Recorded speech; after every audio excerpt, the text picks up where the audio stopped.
Hello viewers, இன்றைக்கி நம்ம பார்க்க போகிற சமையல் சேனைக்கிழங்கு வறுவல். கல்யாண வீடுகளில் செய்கிற மாதிரி இன்றைக்கி எப்படி செய்கிறதுன்னு சொல்லித்தரேன். தேவையான பொருட்கள்: சேனைக்கிழங்கு இந்த மாதிரி க்யூபாக நறுக்கிக்கோங்க. வெங்காயம், பூண்டு, சோம்பு, மிளகாய்த்தூள், மஞ்சள் தூள், உப்பு.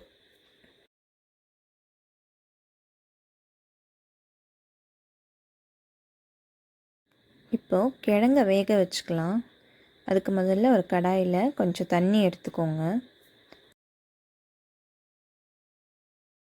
கிழங்க வேக வைக்கும்போதே அதுக்கு தேவையான உப்பு சேர்த்துக்கலாம். இந்த இடத்துலையே உப்பு சேர்க்கறதுனால அது கிழங்குல நல்லா இறங்கிடும். இது கூட நம்ம நறுக்கி வச்ச சேனைக்கிழங்கு சேர்த்துக்கலாம்.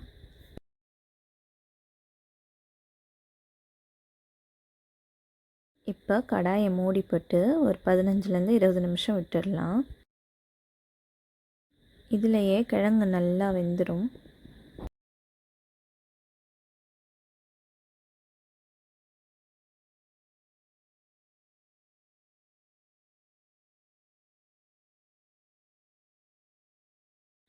கிழங்கு ஒரு பக்கம் வெந்துட்டுருக்கும் போதே நம்ம இதுக்கு தேவையான மசாலாவை அரைச்சிக்கலாம்.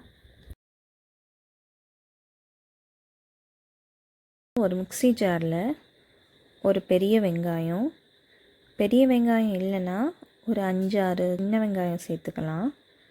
அது கூடவே ஒரு 7-8 பல் பூண்டு, ஒரு அரை ஸ்பூன் சோம்பு, இது 3 சேர்த்து கொஞ்சமாக தண்ணி விட்டு பேஸ்ட் மாதிரி அரைச்சி எடுத்துக்கோங்க.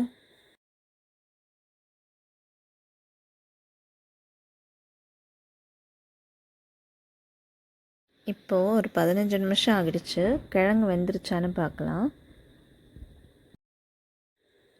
ஒரு கிழங்கு எடுத்து இந்த மாதிரி அமுக்கி பாருங்கள். அது சாஃப்டாக இருந்துச்சுன்னா நல்லா வெந்துருச்சுன்னு அர்த்தம். கிழங்கு வெந்துட்டதுனால இந்த மசாலா சேர்த்து வறுத்துக்கலாம்.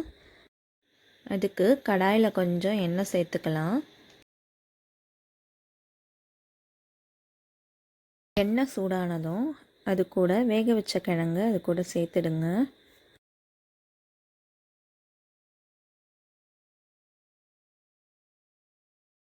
ஒரு 2 நிமிஷம் எண்ணெயிலே கொஞ்சம் வதக்கி விடுங்க.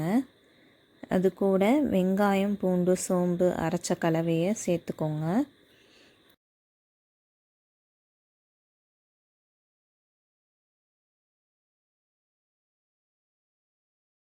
மசாலா கொஞ்சம் நல்லா கிழங்கோடு சேர்கிற மாதிரி கலந்துக்கோங்க.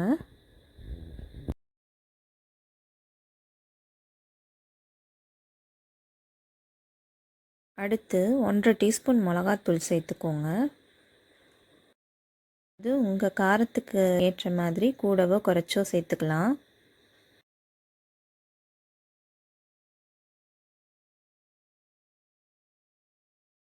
கொஞ்சம் மஞ்சத்தூள்,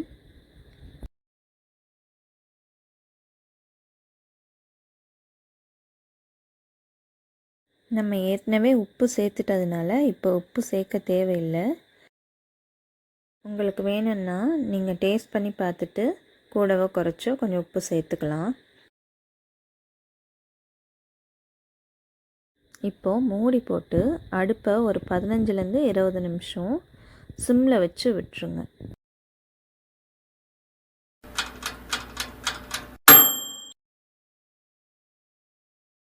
இப்போது 20 நிமிஷம் ஆகிடுச்சு.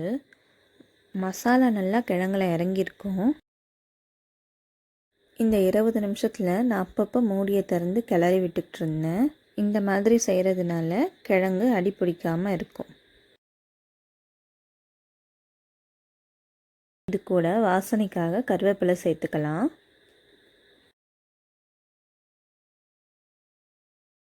அவ்வளோதாங்க, நம்ம கல்யாண வீட்டு சேனைக்கிழங்கு தயார். இதை நம்ம இப்போ ஒரு பாத்திரத்துக்கு ட்ரான்ஸ்ஃபர் பண்ணிக்கலாம். இந்த சேனைக்கிழங்கு வறுவல் ரசம் சாதம் கூட ரொம்ப நல்லா இருக்கும். நீங்களும் இந்த ரெசிபியை எப்படி இருக்குன்னு செஞ்சு பார்த்துட்டு கமெண்ட்ஸில் சொல்லுங்கள். மீண்டும் ஒரு நல்ல வீடியோவோடு உங்களை சந்திக்கிறேன். டில் தென், பாய்.